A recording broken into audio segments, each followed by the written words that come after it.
नमो तस् भगवतो अरहतो सम्मा सम्बुद्धस्स।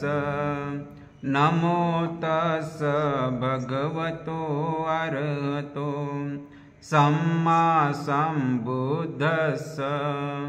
नमो तस् भगवतो अरहतो सम्मा सम्बुद्धस्स।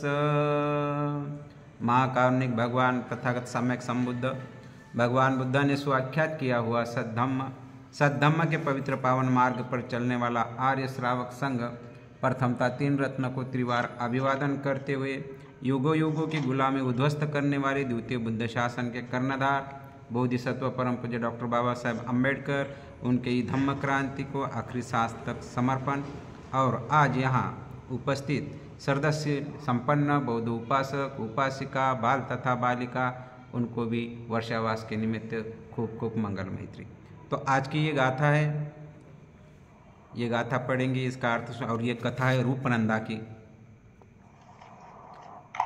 अट्ठीनं नगरं कत्तं मत्सलोहितलेपनं यथा जरा च मच्चुच मानो मक्खो च ओहितो।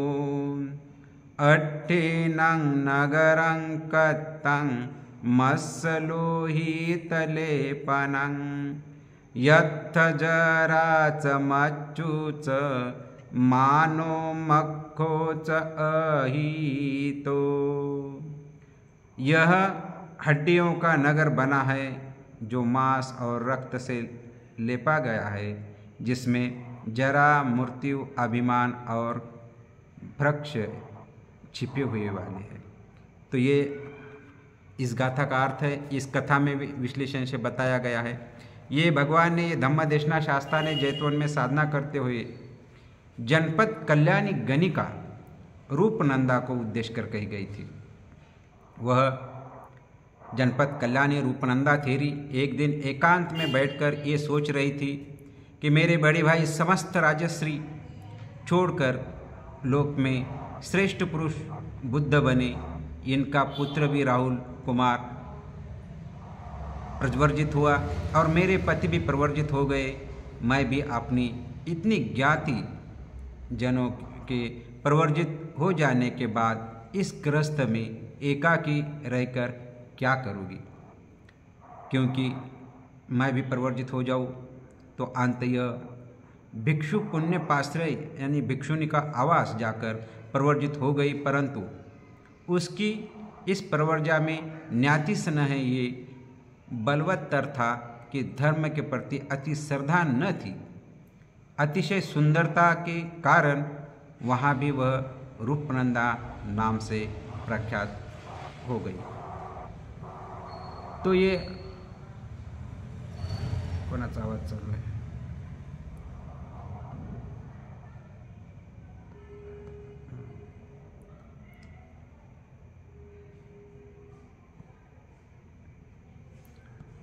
ये रूपनंदा की कथा है। वहाँ से उसने सुना कि शास्त्रा जब सबको यही उपदेश करते हैं कि रूप अनित्य है, दुखमय है, अनात्म है, वेदना संज्ञा संस्कार विज्ञान अनित्य है। ये 4 खंड है। वेदना है, संज्ञा है, संस्कार है और ये विज्ञान है।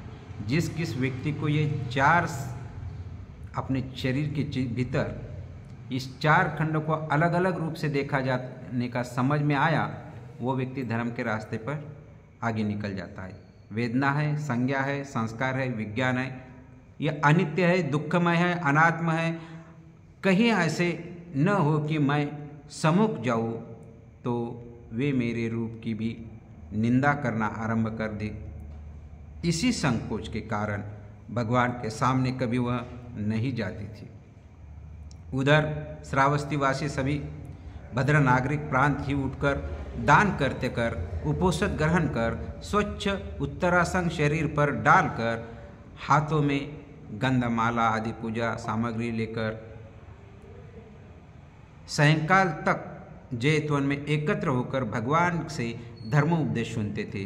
भिक्षुणी संघ भी, जबकि उनकी इच्छा होती थी, शास्त्राने से धर्मोपदेश सुनने जाता था, वे लोग धर्मोपदेश सुनने के बाद पुनः नगर में लौटते समय भी बुद्ध धम्म एवं संघ के गुणगान करते रहते थे।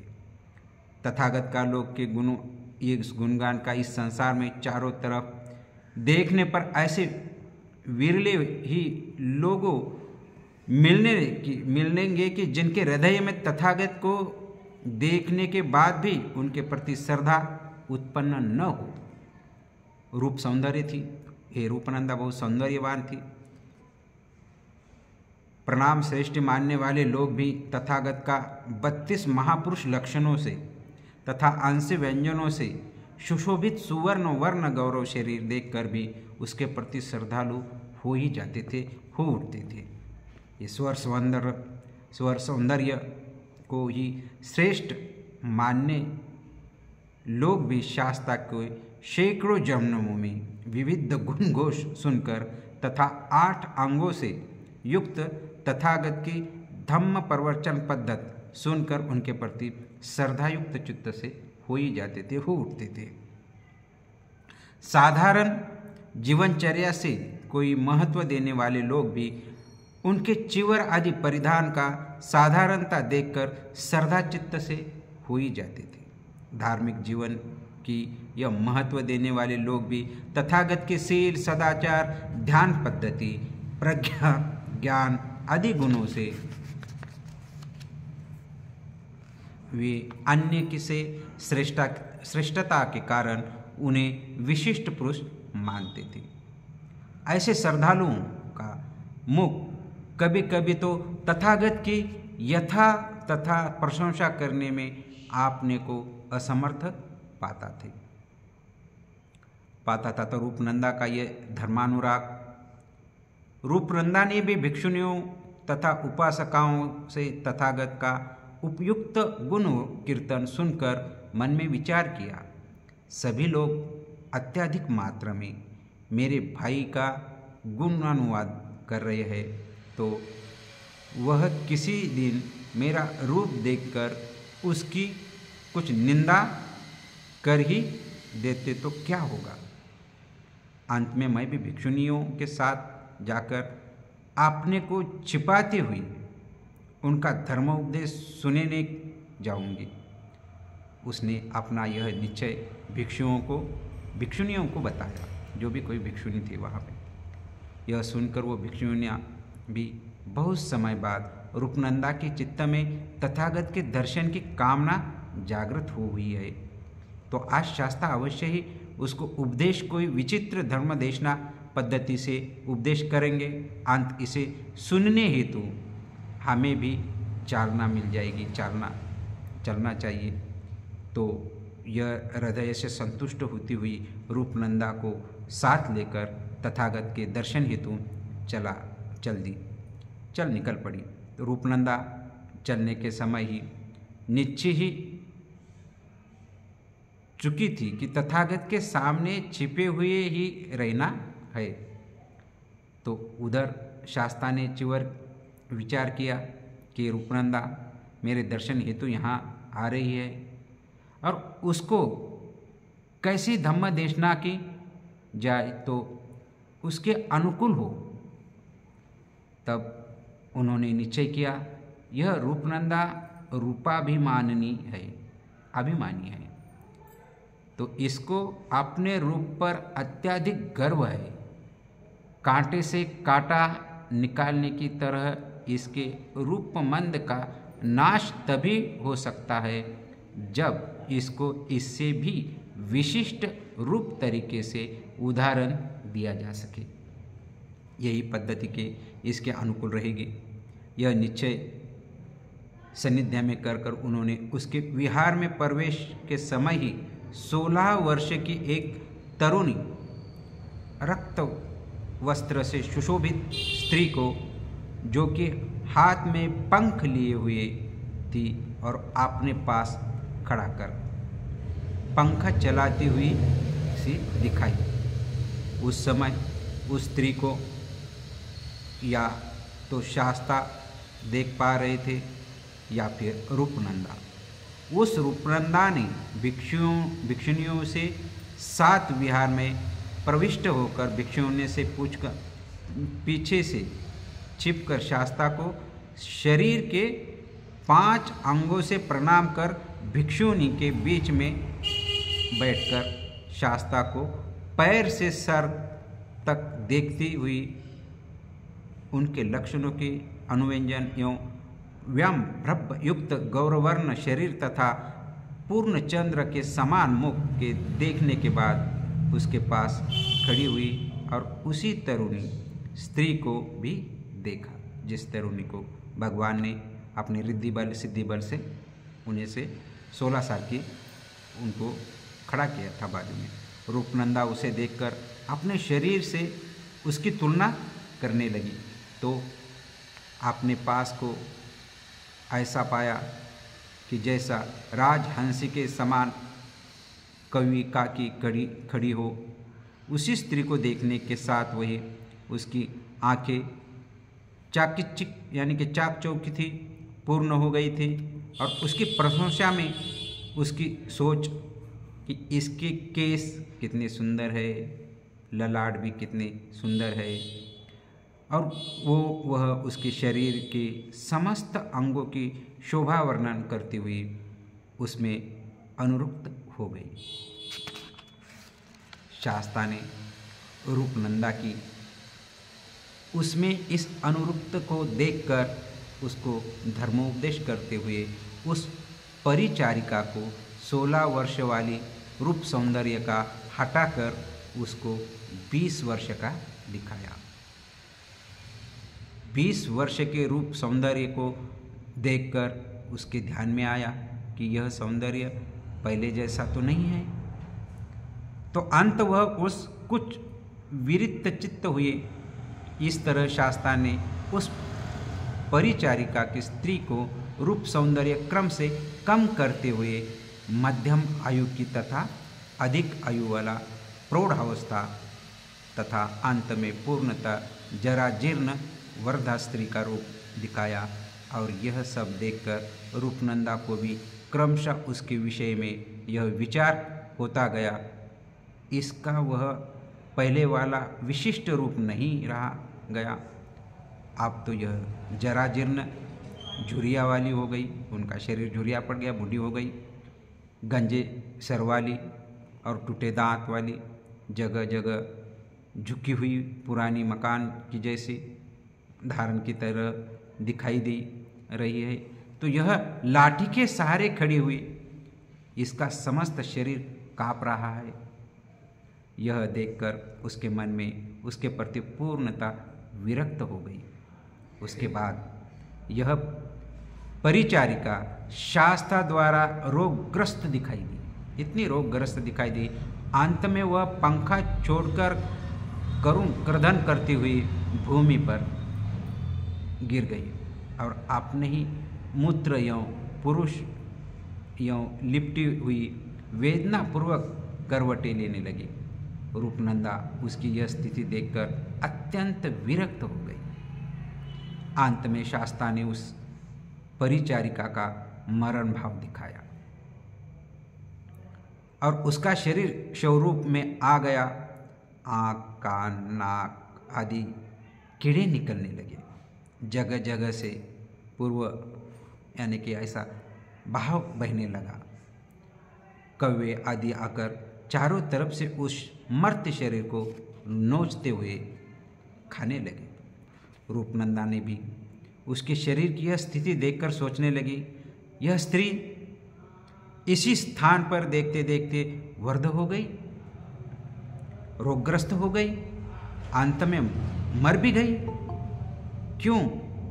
क्या कभी मेरे शरीर का भी यही स्थिति हो सकती है कि मैं भी क्रमशः वृद्ध व रोग एवं मृत्यु की घेरे में जाऊंगी? इस तरह उसको अपने शरीर की अनित्यता का बोध होने लगा। जब उसे अनित्यता का बोध होने लगा तो उसके सहारे से इस रूप का दुखमय एवं अनात्मभूत्व का ज्ञान होने तो अत्यंत सरल ही था। तब उस रूपनंदा की तीनों ही भव जलते हुए घर के सामने से लगने लगी और तथा ऐसे लगने लगा कि मानो उसके गले में कोई मर्त शरीर का मटका रखा है। यह सब देखने के विचारने के बाद उसका चित्त धर्म साधना की तरफ घुमा, धर्म साधना की तरफ उसका झुका। शास्ता ने उसके चित्त की स्थिति देखकर विचार किया, क्या यह स्वयं अपने चित्त को नियंत्रित कर साधना में परिवर्तित हो सकती है? तब शास्ता ने आवर्जन द्वारा जान लिया कि वह स्वयं अन्य के सहारे के बिना असमर्थ है।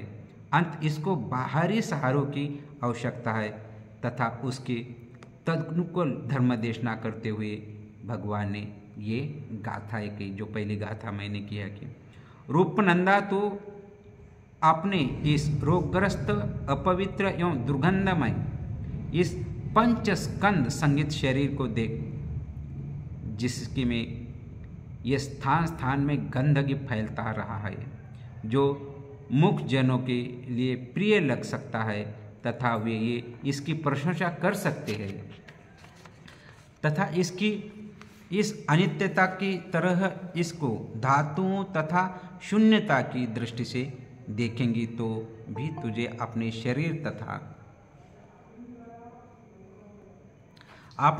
तथा इस परिचारिका के शरीर का कोई अंतर नहीं दिखाई देगा। तो इसकी वजह से वास्तविकता जान लेने के बाद तेरा इस संसार में आवागमन सदा के लिए मिट जाएगा। तो आवागमन में नहीं होगा, सदा सदा के लिए मिट जाएगा। तो यही सोचते हुए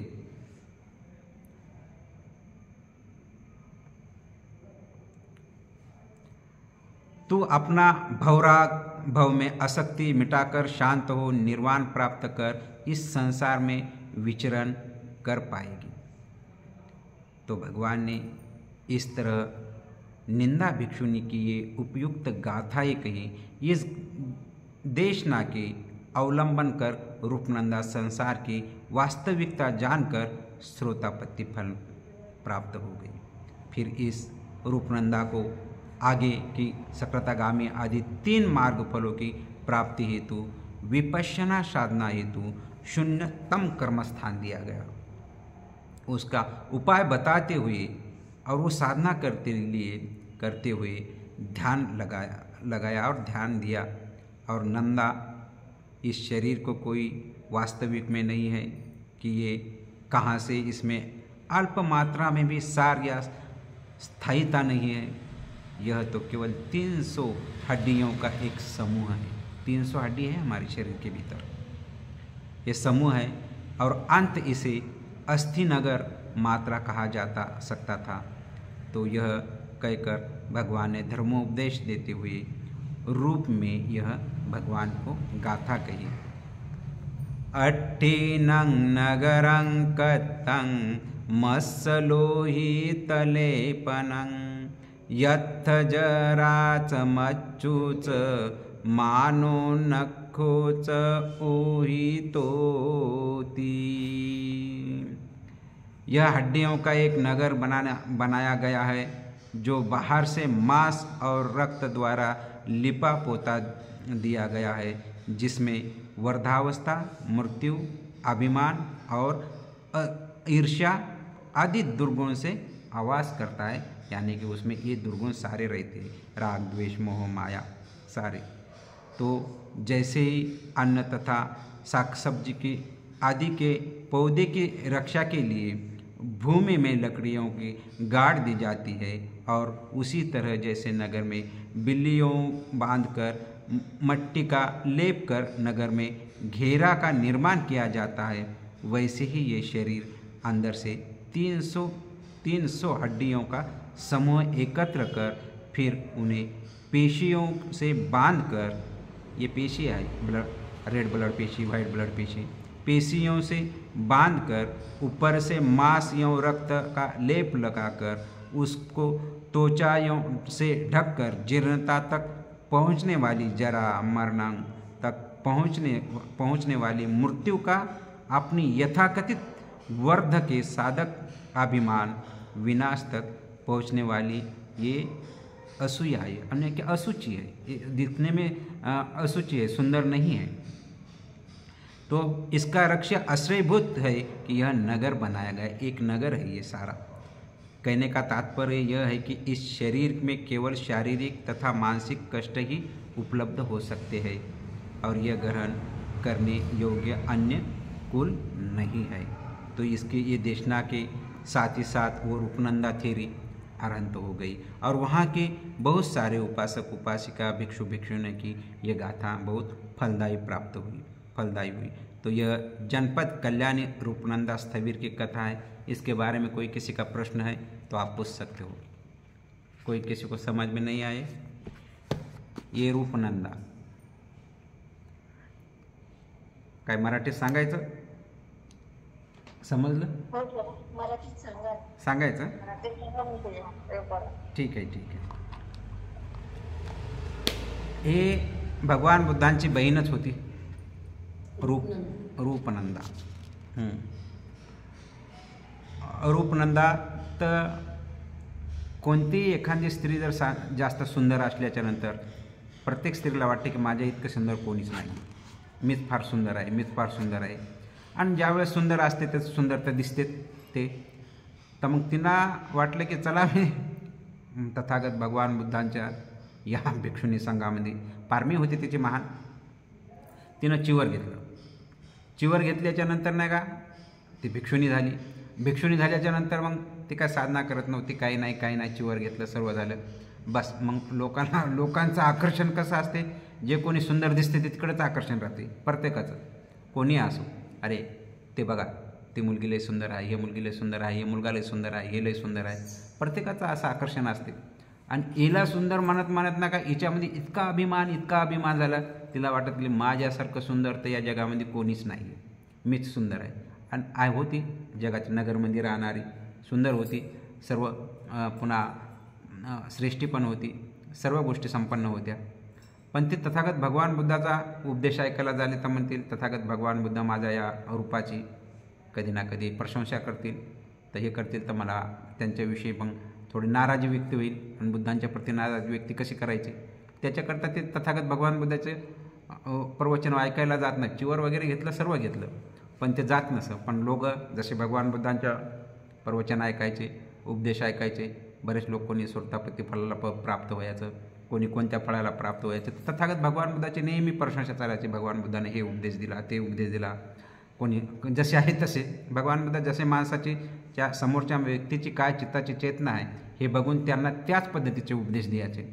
तर मग असे देत नाही का बऱ्याच लोकांचा हा धम्म प्रचार वाढला। तर हिच्या मनामध्ये मग भिक्षुणी बी आसपासच्या चर्चा करायल्यात आणि त्याच्यामध्ये एखादी भिक्षुणी कोणी सोडतापण झाली, कोणी काय झाली, भगवान आज हे उपदेश दिला, हे उपदेश दिला, हे उपदेश दिला, ते उपदेश ऐकायचे, तर हिच्या मनात चेतना जागायची की मी पण तथागत भगवान बुद्धाला भेटायला गेलं पाहिजे, मी उपदेश ऐकला पाहिजे। तर पण मी इतकी सुंदर आहे तर मला तथागत भगवान बुद्ध पाहतील तर माझ्या रूपाची ती जर थोडी प्रशंसा करतील तर लोक मला काय बोलतील काय आहे। तर मग तथागत भगवान बुद्धांना तरी पण ती मला काय तुम्ही त्यांचं धम्म उपदेश तर ऐकायला जाईल, पण मी एकदम लपून ऐकेल, म्हणजे झाकून, पूर्ण चेहरा वगैरे झाकून उपदेश ऐकेन त्यांचा। मग ती आपल्या भिक्षुणीसोबत होती, त्यांना सांगते की मला तथागत भगवान बुद्धांचं धम्मदेशना ऐकायला यायची। तर भिक्षुणी खुश होतात, तर चांगली गोष्ट आहे, उपदेश ऐकायला यायली जाते। तर आपलं पूर्ण चेहरा नाही का ते झाकून घेते असं, कारण चेहरा काहीच उघडा ठेवत नाही, काही नाही। तर मग तथागत भगवान बुद्ध तर बोधिसत्व असतात, हे सम्यक संबुद्ध असतात। तर त्यांना काय कळालं की रूपनंदा इकडे येणार आहे आणि ती मग तिच्या पद्धतीनंच आता उपदेश करायचा कसा। तर मग ते भगवान बुद्ध आपल्या रिद्धिसिद्धी बलानं काय करतात, एक 16 वर्षाची तरुण मुलगी अशी तिच्यापेक्षा अतिसुंदर तथागत भगवान बुद्धाला हवा घालायला ती दिसते तिला। आणि हे फक्त नाही का तिला दिसते आणि तथागत भगवान बुद्धाला, बाकी कोण्या लोकांना दिसत नाही। हां, हे फक्त तिला दिसते, कारण तिला फक्त सुधारायचं असते. तर मग हे दिल्याच्या नंतर मग ती आपला चेहरा झाकून राहते, ते थोडं बघतेच्या नंतर तिला ती मुलगी दिसते. ती इतकी सुंदर की तिच्यापेक्षाही सुंदर असते, तिच्यापेक्षा सुंदर असते. तर मग भगवान बुद्धाजवळ जाते, प्रणाम करते, हे करते, प्रणाम करते. तर तिच्या शरीराकडे पाहून तिचं वर्णन करते, ही इतकी सुंदर आहे, इतकी सुंदर आहे, अशी आहे. आणि ते तथागत भगवान बुद्धाला पंख्यानं हवा घालायली, बाकी कोणाला दिसत नाही, काही नाही. ते येते तथागत भगवान बुद्धांच्या तिनं अजून तिच्या चित्ताचं निरीक्षण करते. तर तिचं वर्णन करायला मग तथागत भगवान बुद्ध हळूहळू काय करतात, ती 16 वर्षाची आहे ती 20 वर्षाची करतात तिला. 20 वर्षाची केल्याच्या नंतर तिच्या रूपामध्ये चेंज होते, कारण 16 वर्षाची मुलगी एकदम, आणि पुन्हा नंतर 4 वर्ष वाढल्याच्या नंतर अजून रूपामध्ये तिचा चेंजेस होते. तर पुन्हा नंतर मग अजून जरा से झाल्याच्या नंतर तिची चेतना होते की पहिली ती किती सुंदर होती, आता एवढ्या वेळातच काय झालं, अजून तिची सुंदरता थोडी खालावली. पुन्हा अजून मग तिला एकदम प्रौढावस्थेमध्ये करतात, हे म्हणजे वयाच्या माध्यम याच्यामध्ये. तर अजून तिचं नाही का रूप जे होतं ते नाही का रूप नाही का ढासळल्या जाते. पहिलं राहिलं तसं राहत नाही. जसे 16 वर्षाचे दिसायला सुंदर होती, 20 वर्षाचे पुन्हा नंतर हे गेल्याच्यानंतर अजून झालं की मग पुन्हा मी ते पाहते, अरे म्हणते आताच्या आता धर्मोपदेश चालू आहे, ही घटना हे जास्तीत जास्त 5-10 मिनिटातलीच घटना आहे. तर तेवढ्या जाते म्हणजे आताची अशी होती म्हणते ना, आताच्या आता तिचं रूप बदललं एवढं. पुन्हा मग नंतर मग तथागत भगवान बुद्ध तिला काय करतात, म्हातारा करतात. हां, म्हातारा करतात तिला.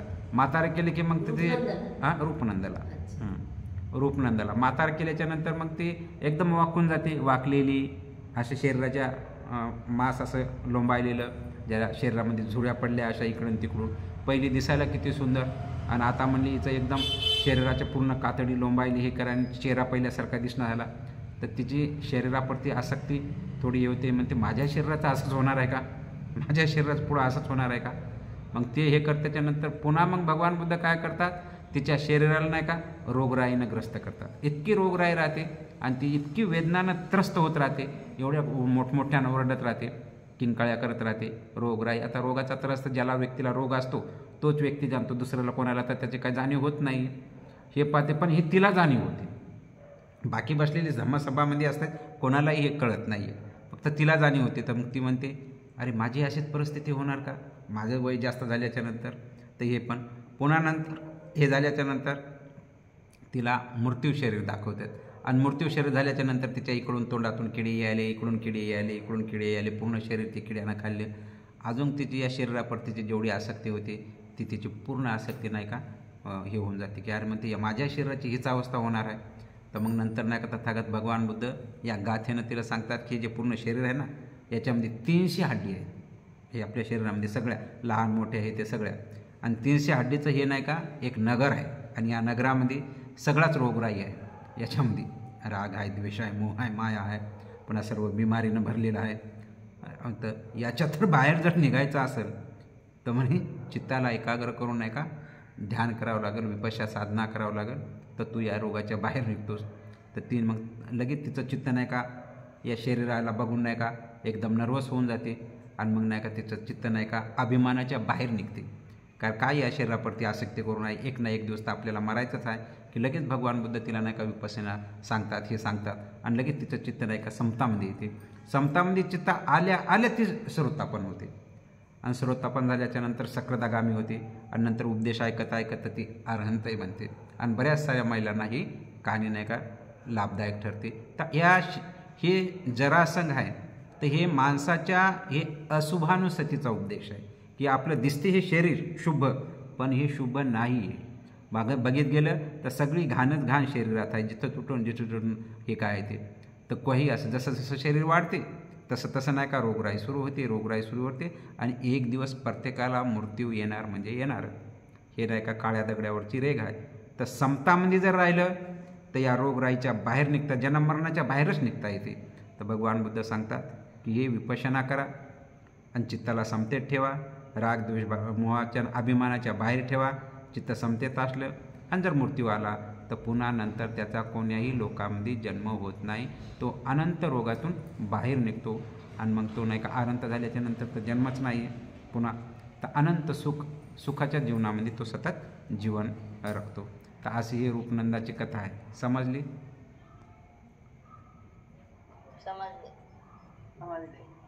कोणाचा काही प्रश्न असेल तर सांगा. आहे कोणाचे काही प्रश्न?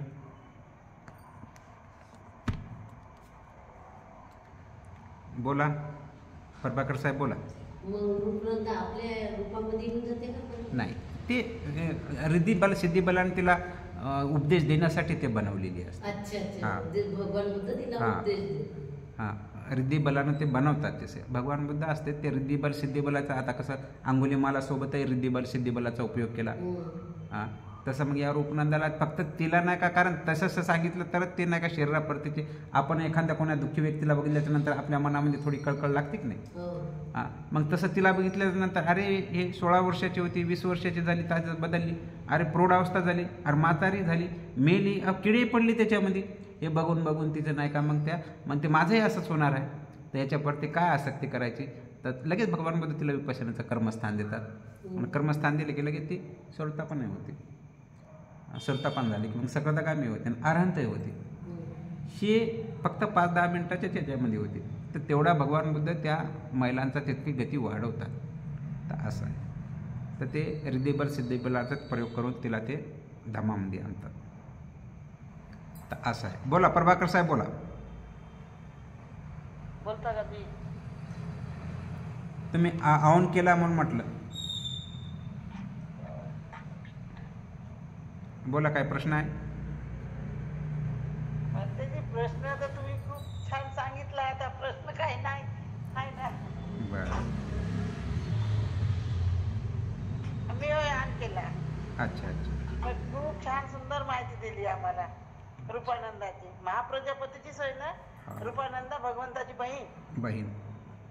हा ग्रंथामध्ये वाचलं होतं. हो बहीणच आहे त्यांची. हो हो. आणि इथे सुरुवातीला लिहिलेच आहे रूपनंदा ही त्यांची बहीण आहे. हो हो. ते कधी म्हणजे असं ऐकलं नाही ना.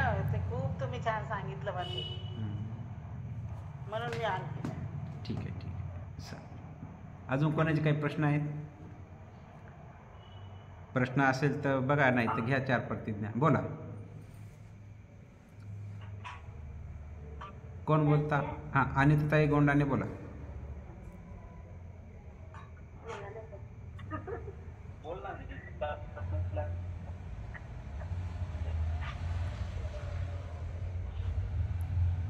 बोला माईक तुम्ही ऑन केला. मी म्हटलं भंतेजी ते तुम्ही रिद्धी सिद्धी काय होते? रिद्धी सिद्धी त्यांनी प्राप्त केलं काय काय ते रिद्धी सिद्धी म्हणत होते ना तुम्ही. हां त्यांचे रिद्धिबल सिद्धिबल जो असते ते सम्यक संबुद्ध ते काही करू शकतात. ज्याला रिद्धिबल असलं ना ते कोणतं एखादं रूप उभं केलं ना. तर 16 वर्षाची मुलगी असली तर 2 मिनिटात 1 मिनिटात तिला 20 वर्षाची करतात. पुन्हा नंतर हे करतात. ते फक्त त्यांना दिसणं करतात. ते दुसरं कोणाला दिसत नाही. फक्त रूपनंदाला आणि त्याला दिसते, बाकी कोण्या भिक्षूला दिसत नाही. फक्त अरहंत असतात त्यांना दिसते.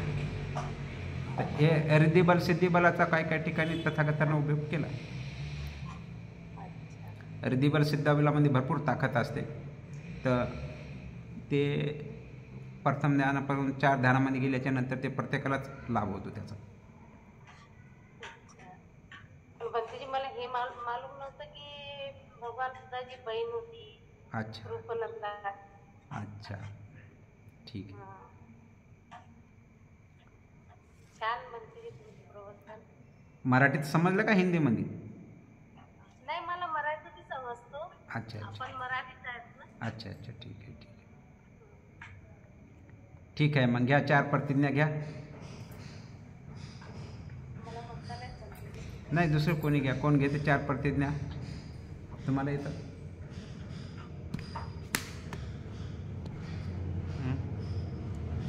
नाही येत? येते पुस्तक होतं याचं कुठे नाही वाटते.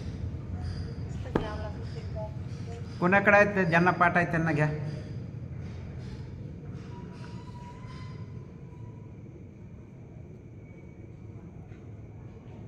घ्या घ्या घ्या घ्या प्रणालीताई घ्या.